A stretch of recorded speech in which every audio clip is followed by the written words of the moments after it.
आज का हमारा टॉपिक है अ जनरल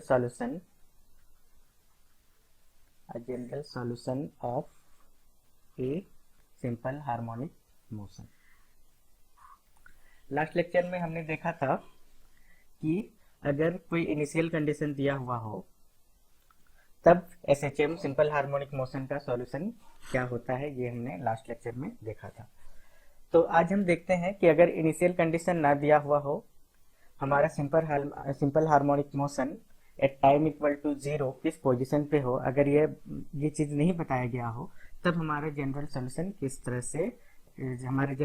को किस तरह से एक्सप्रेस कर सकते हैं, ये हम आज देखेंगे। तो सिंपल हार्मोनिक मोशन का डेफिनेशन क्या कहता है कि एक ऐसा मोशन जिसमें कि एक्सेलरेशन ऑफ द बॉडी हमेशा क्या होता है, एक फिक्स्ड पॉइंट की ओर डायरेक्टेड होता है। सपोज हमारे बॉडी का मोशन इस स्ट्रेट लाइन में हो रहा है और हमारा एक्सेलरेशन क्या है, हमेशा इस फिक्स्ड पॉइंट ओ की ओर डायरेक्टेड है। सेकेंड पॉइंट क्या कहता है कि एक्सेलरेशन जिसको हम d2x/dt² से डिनोट कर रहे हैं, ये क्या होगा, directly proportional to its displacement x। Okay, तो हम क्या देखते हैं कि द एक्सेलरेशन d2x/dt² क्या है, x के डायरेक्टली प्रोपोर्शनल है। तो इसे हम क्या लिख सकते हैं, d2x/dt² equal to minus of mu x, where mu is the proportionality constant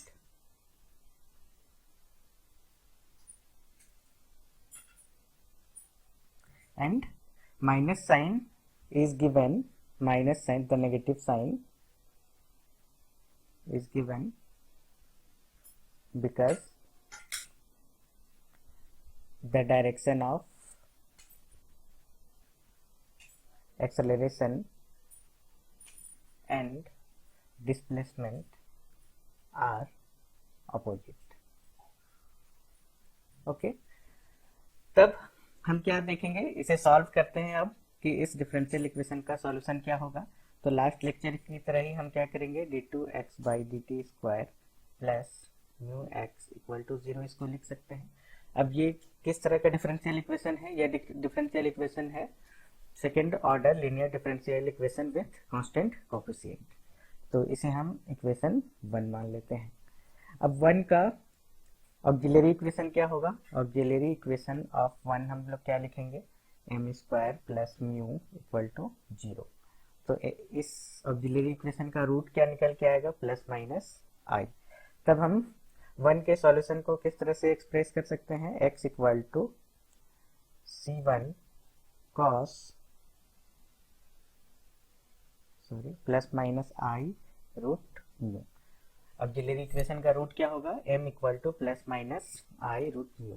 तो c1 cos root mu t plus c2 sin root mu t, ये हमारा सॉल्यूशन निकल गया इक्वेशन 1 का। तो इस केस में हमें कोई इनिशियल कंडीशन दिया हुआ नहीं है, तब हम इसे कैसे एक्सप्रेस करेंगे ये हम देखते हैं। तो इसे पहले डिलीट कर देते हैं। हमारा जो ये डिफरेंशियल इक्वेशन है,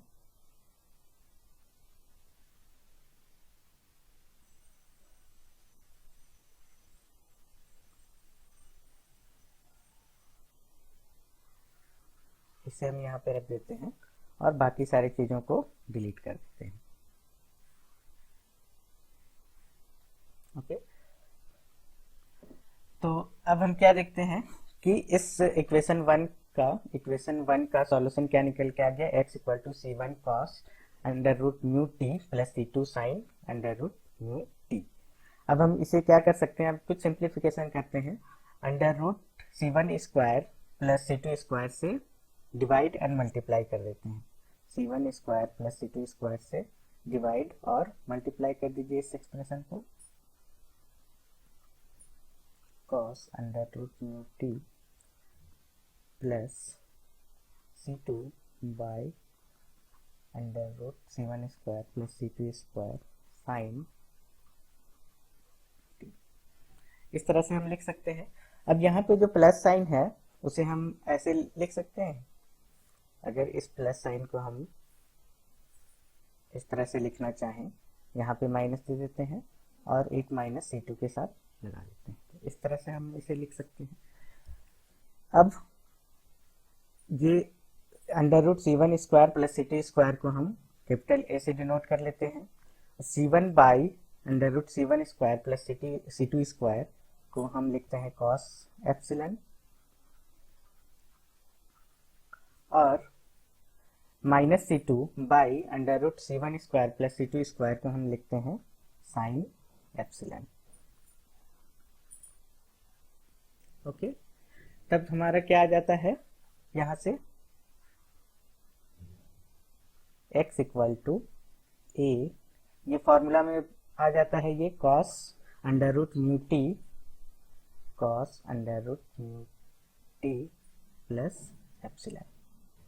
ये हमारा डिस्प्लेसमेंट का एक्सप्रेशन निकल के आ जाता है जब हमें इनिशियल कंडीशन ना दिया हुआ हो। ओके, अब इस डिस्प्लेसमेंट से हम वेलोसिटी का एक्सप्रेशन निकालना चाहेंगे, तो इसे टाइम t के रेस्पेक्ट में डिफरेंशिएट कर देते हैं, तब क्या आ जाएगा minus a root mu sine root mu t plus epsilon. ये हमारा वेलोसिटी का एक्सप्रेशन हो गया। तो अब हम क्या चाहते हैं कि टाइम पीरियड निकालना चाहते हैं, time period, amplitude and frequency निकालना चाहते हैं। एम्पलीट्यूड क्या होता है, the maximum distance from the fixed point of the object is called amplitude. तो डिस्प्लेसमेंट के एक्सप्रेशन से देखिए कि x का वैल्यू मैक्सिमम कब होगा, जब cos का वैल्यू 1 हो जाएगा। ओके, x का वैल्यू मैक्सिमम कब होगा, जब cos का वैल्यू 1 होगा। तो एम्पलीट्यूड क्या हो जाएगा हमारा इस केस में, एम्पलीट्यूड हमारा निकल के आएगा कैपिटल A।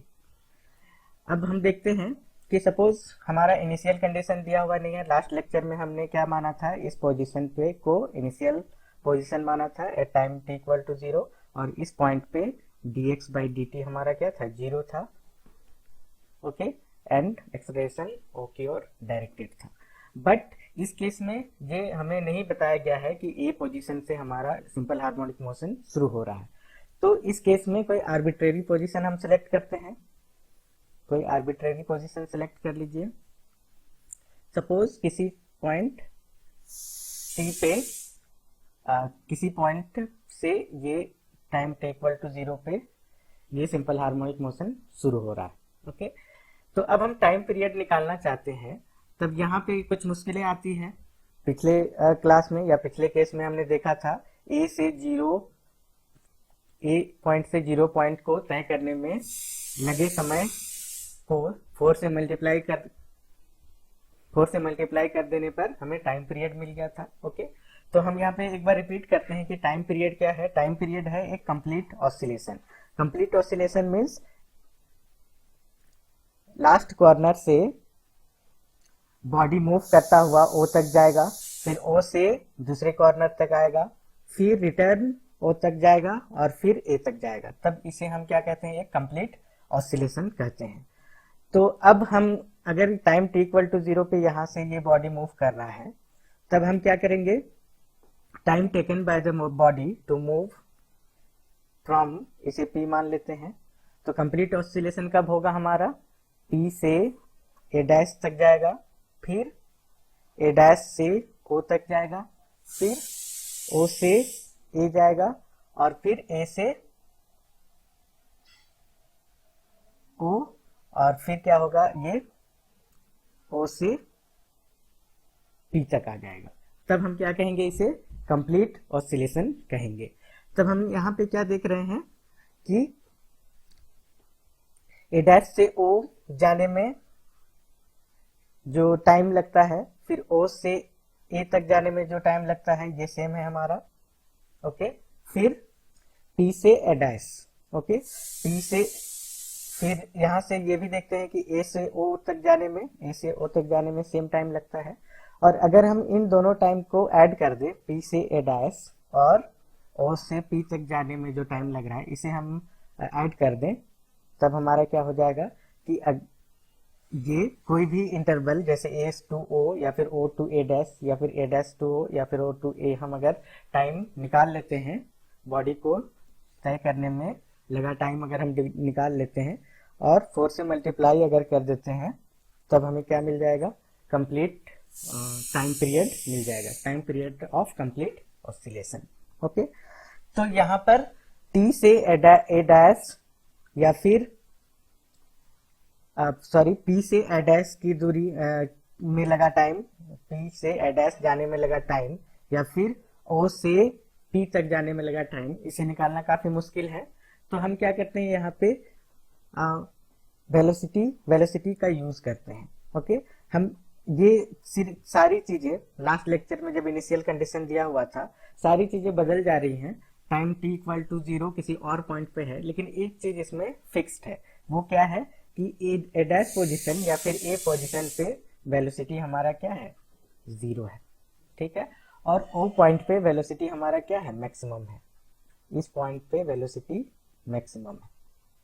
तो हम क्या करते हैं, दो कंजिक्यूटिव पॉइंट जिसमें कि वेलोसिटी 0 और मैक्सिमम हो, उन दोनों पॉइंट को तय करने में लगा टाइम हम निकाल लेते हैं और उससे 4 से मल्टीप्लाई कर देते हैं, तो कंप्लीट हमारा टाइम पीरियड निकल के आ जाता है। ओके, तो इसके लिए हमें क्या करना पड़ेगा, वेलोसिटी के एक्सप्रेशन का मदद लेंगे हम।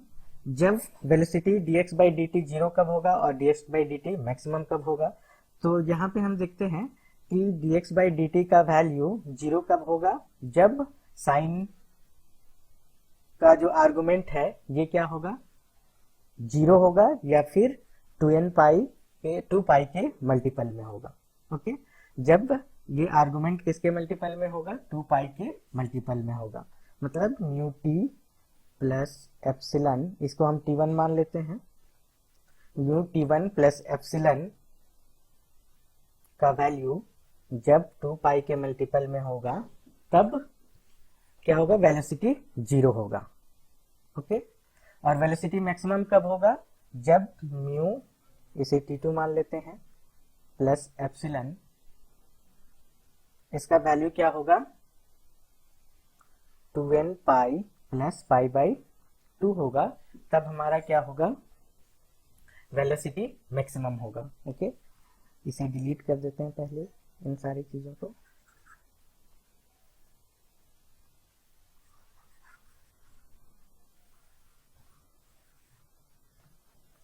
अब हम क्या देख रहे हैं, दो कंसेक्यूटिव टाइम जिसमें कि वेलोसिटी 0 है और वेलोसिटी मैक्सिमम है, ये टाइम हमारा कैलकुलेट हो गया है। मतलब t1 हमारा क्या निकल के आया है, यहाँ पे इसे दोनों को सब्ट्रैक्ट कर देते हैं। t1 हमारा क्या है, जब वेलोसिटी 0 था, और t2 क्या है, जब वेलोसिटी मैक्सिमम था।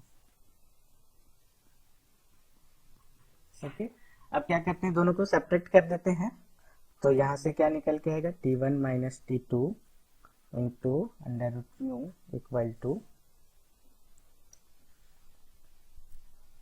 इसे t2 माइनस t1 कर दीजिए, t2 माइनस t1, क्योंकि हमें टाइम पॉजिटिव लेना है। ओके, तो ये क्या निकल के आएगा, पाई बाई 2।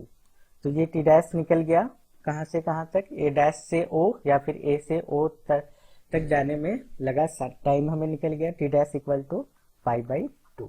तो टाइम पीरियड क्या होगा, यहाँ पे time period capital T equal to 4, ये निकल के आएगा t dash equal to pi by 2 root mu. तो t dash t equal to 4t dash, तो 4 into pi by 2 under root mu. Okay, 2 pi by root mu. तो time period यहाँ पे निकल गया 2 पाई बाई रूट म्यू। तो हम क्या देखते हैं कि हमारा जो टाइम पीरियड निकल के आया है, ये हमारा एम्पलीट्यूड ए से इंडिपेंडेंट है। तो अगर क्वेश्चन में ये पूछा जाए कि prove that time period is independent of the amplitude, then हमें क्या करना है, सारा प्रूफ इसी तरह से लिखना है और यहाँ पे आके हमारे प्रूफ को एंड कर देना है। और हमें क्या लिखना है, from here we can easily see that time period is free from amplitude और time period is independent from amplitude. Okay, time period निकलने के बाद फ्रीक्वेंसी क्या होगा? Frequency is reciprocal of time period, तो ये हमारा निकल जाएगा root mu divided by 2 pi. Okay, तो क्लियर है ये कि अगर एसएचएम के बारे में हमें पूछा जाए, एसएचएम को डिस्क्राइब करने के लिए कहा जाए, तो हम इसे आसानी से कर सकते हैं। अब नेक्स्ट हम आते हैं composition of 2 SHM. Okay, next हमारा टॉपिक है composition of 2 SHM when time period of both the SHM is same। Okay, time period का एक्सप्रेशन क्या है हमारा? t equal to 2 pi by root mu. 2 pi तो हमारा कांस्टेंट है, तो टाइम पीरियड अगर हम देखें किस पे डिपेंड कर रहा है? म्यू पे डिपेंड करता है। तो हम क्या कहेंगे कि हमारे अब हमें क्या करना है? 2 SHM लेना है, 2 simple harmonic motion. Suppose the first simple harmonic motion is denoted by x1। Okay, its amplitude is a, then cos root mu t plus epsilon 1। okay, then second simple harmonic motion we take x2 equal to amplitude b cos, यहाँ पे क्या करते हैं? ये root mu हम same ले लेते हैं। क्यों? क्योंकि हमें कहा गया है कि ऐसे दो एसएचएम को कंबाइंड करें जिसका टाइम पीरियड सेम है, और टाइम पीरियड हमारा किस पे डिपेंड है? म्यू पे डिपेंड है। तो हम क्या करेंगे? टी का कोफिशिएंट हमेशा क्या लेंगे? सेम लेंगे इस केस में। तो root mu t plus epsilon. ठीक है, तो ये 2 सिंपल हार्मोनिक मोशन दिया गया है। Then resultant displacement of the motion क्या होगा? x equal to x1 plus x2। Okay, तो यहाँ से आ जाएगा a cos root mu t plus epsilon 1 plus b cos root mu t plus epsilon 2। Okay, इस केस में भी हमारा टारगेट है कि डिस्प्लेसमेंट को एक्सप्रेस करें, इसके वेलोसिटी को एक्सप्रेस करें, एम्पलीट्यूड निकालें, टाइम पीरियड निकालें एंड फ्रीक्वेंसी निकालें। ओके, तो अब फॉर्मूला यूज करते हैं हम। A cos A plus B का फॉर्मूला यूज कीजिए। ये क्या हो जाएगा? Cos root mu t cos epsilon 1 minus sine root mu t sine epsilon 1। Okay, plus B फिर इसी तरह से cos root mu t cos epsilon 2 minus sine root mu t sine epsilon 2। जो कॉमन आता है उसे लिख लीजिए। कॉमन यहाँ पे क्या आ जाता है? Cos root mu t common आ जाता है, तो बचता क्या है यहाँ पे? a cos epsilon 1 plus b cos epsilon 2, ये बच जाता है। और नेक्स्ट पार्ट में sine root mu t common आ जाता है, और क्या बचता है यहाँ पे? a sine epsilon 1 plus b sine epsilon. Okay, अब ये हमारा बच के आ जाता है, तो इसे हम पहले डिलीट कर देते हैं।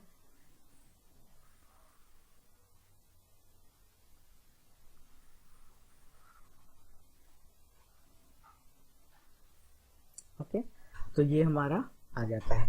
अब हम क्या करते हैं? इस एक्सप्रेशन को a cos एप्सिलॉन और इस एक्सप्रेशन को a sin एप्सिलॉन से रिप्लेस कर देते हैं। तब हमारा ये टर्म क्या आ जाएगा? cos a कॉमन आ जाएगा, और ये आ जाएगा s a into cos root mu t cos epsilon minus sine root mu t sine epsilon. तो a into cos root mu t plus epsilon. तो हम क्या देखते हैं, composition of two SHM is also a SHM। Okay, ये simple harmonic motion के expression की तरह ही आ गया हमारा, तो इसलिए हम क्या कहेंगे, composition of two SHM is also a SHM। Composition of two SHM is also a SHM when time period of both the SHM is fixed। Okay, ये हमें मिल गया कंक्लूजन। फिर हम क्या देखते हैं, हमने क्या रिप्लेस किया था, A cos epsilon equal to A cos epsilon 1 plus B cos epsilon 2 और A sin epsilon equal to क्या था हमारा, A sin epsilon 1 plus B sin epsilon 2। तो स्क्वायरिंग इन एंड एडिंग करने पर हमें क्या मिल जाएगा, A square equal to, square और ऐड कर दीजिए, A square cos square epsilon 1 plus sine square epsilon 1 1 हो जाएगा। फिर B square cos square epsilon 2 plus sine square epsilon 2 1 हो जाएगा। फिर क्या आएगा, 2AB cos epsilon 1 cos epsilon 2 plus sine epsilon 1 into sine epsilon 2, ये एक्सप्रेशन आ जाएगा, आप कैलकुलेट करके देख लेंगे। तो यहाँ से A का वैल्यू क्या निकल जाता है, A square plus B square plus 2AB into cos epsilon 1 minus epsilon 2। तो ये एक्सप्रेशन क्या निकल जाता है, हमारा एम्पलीट्यूड का एक्सप्रेशन निकल जाता है। अब हम क्या देखते हैं, टाइम पीरियड क्या होगा हमारा, time period 2 pi by coefficient of t, ये हो जाएगा root mu. Time period same है, ये तो हमने पहले ही कहा हुआ है। फिर फ्रीक्वेंसी क्या होगा इसका, 1 by t means root mu by 2 pi. Okay, और अगर यहाँ से हम एप्सिलॉन का वैल्यू, इस एप्सिलॉन का वैल्यू निकालना चाहें तो ये क्या होगा हमारा, इन दोनों एक्सप्रेशन को डिवाइड कर दीजिए, इन दोनों एक्सप्रेशन को डिवाइड करने पर क्या आएगा, 10 epsilon equal to A sine epsilon 1 plus B sine epsilon 2 divided by A cos epsilon 1 plus B cos epsilon 2। ओके, तो आज का लेक्चर यहीं ख़त्म करते हैं। अब नेक्स्ट क्लास में हम डिस्कशन करेंगे कि हमारा एक क्वेश्चन हमारे क्वेश्चन बैंक का पूरी तरह से बन जा रहा है कि नहीं। Thank you.